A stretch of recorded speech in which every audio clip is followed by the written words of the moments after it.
Hello friends, मु विजयलक्ष्मी आपण मानक मो चैनल को स्वागत करुच्ची। थंबनेल देखिकी तो जानी सारे जे आज आम कौन बनवा को जाऊे, किंतु एथरे गोटे ट्विस्ट अच्छी। आज आम मोमो नुहे टोटाल सोशल मीडिया रे भाइराल होता पॉपकॉर्न मोमो को बनवा। पॉपकॉर्न मोमो पाई एठी किछि कैप्सिकम, बंधाकोबी, गाजर, मैदा, तेल, लूण, किछि रसुण, पियाज, अदा, कंचा लंका, किछि गोलमरिच गुंड एवं सोया सॉस दरकार हेबो।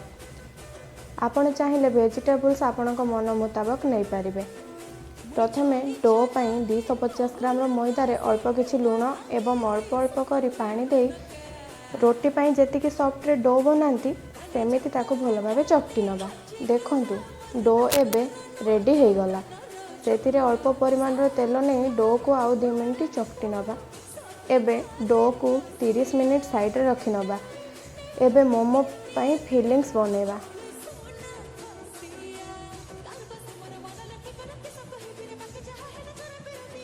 एबे मोमोर स्टफिंग बनवा कड़े किसी तेल नबा। तेल अल्प तातिया पर पियाज पकेबा। पियाज टिके भाजी हो गला पर से काटी रखिथिबा बंधाकोबी को दबा। तापर काटी रखिथिबा गाजर एवं कैप्सिकम को पकाइबा। किछि टाइम्स वेजिटेबल्स को फ्राए करबा पर काटी रखिथिबा अदा, कंचा लंका, रसुण को पकाई आउ गोटे मिनिट फ्राए करबा। ध्यान रखिबे वेजिटेबल्स गुडी को हाई फ्लेम रे फ्राए करिवे। साधारणतः चाइनीज खाइबा गुडी करे वेजिटेबल्स क्रंची होइतिबारु खाइबा हमको टेस्टी लगी था। हाई फ्लेम रे वेजिटेबल्स फ्राए करबा द्वारा वेजिटेबल्स गुडी को क्रंची रहइबो। एबे मु किछि मीट मसला नेछि, आपण चाहिए स्किप करि परिबे। आउ गोटे मिनिट फ्राए करबा पर एथिरे हाफ स्पून सोया सॉस एवं हाफ स्पून विनेगार ऐड करि नबा। तापर एथिरे गोटे पिंच अजिनोमोटो ऐड करछि। एटा पूरा ऑप्शनल अछि, आपण चाहिए स्किप करि परिबे। लास्ट रे गोलमरिच गुंड पकाइबा। एबे मोमोर स्टफिंग रेडी हो गला। स्टफिंग को ठंडा हाँपाई छाड़ीदबा। से भितर चटनी बनवाई मुझे 3टा सुखिला लंका, गोटा रसुण एवं 3टा छोट टमाटो को पानी रे सिझाई नहीं।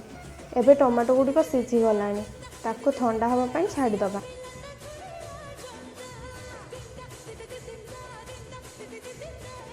से भितर आम डो काढ़ी नबा।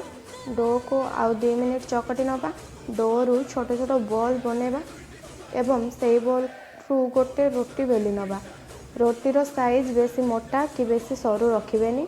पॉपकॉर्न मोमोज पाई एठी मु छोट ठिपी साहाय्य छोट छोट गोल शेप रे काटी नेछि। एई छोट पूरी गुड़िकर साइड गुड़ी को बेली नबा।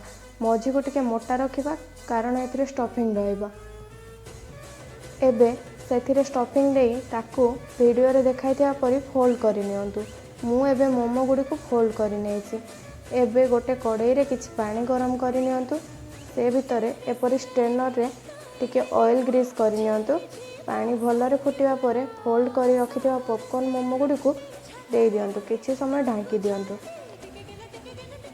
मु एठी स्ट्रेनर यूज करिछि। आपण चाहिए इडली छांच किंबा स्टीमर यूज करि पारिबे। मोमो सिझिबा भितरे आमे मेयोनीज रेडी करबा। मेयोनीज पई मु एठी 2 चम्मच रिफाइंड ऑयल, 2 चम्मच क्षीर, गोटे चम्मच चीनी, हाफ चम्मच लूण एवं गोटे ठिपी विनेगार नहीं। या भल भाव ग्राइंड करनबा। जदि आपण सठिक मेजरमेंट करके नेबे ताले मेयोनीज ठीक आसीबो। एबे आम मेयो रेडी हो गला। रेड सॉस पाई सिझेकी रखिथिबा टमाटर चोपा छड़े नहीं। रसुण एवं लंकार मंजी को बाहर करी ग्राइंड कर नहीं। एई भितरे आम पॉपकॉर्न मोमो रेडी हो गला।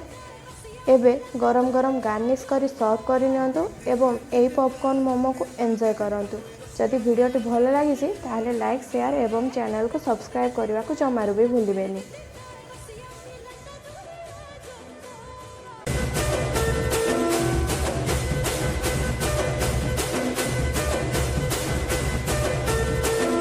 मुझे इच्छा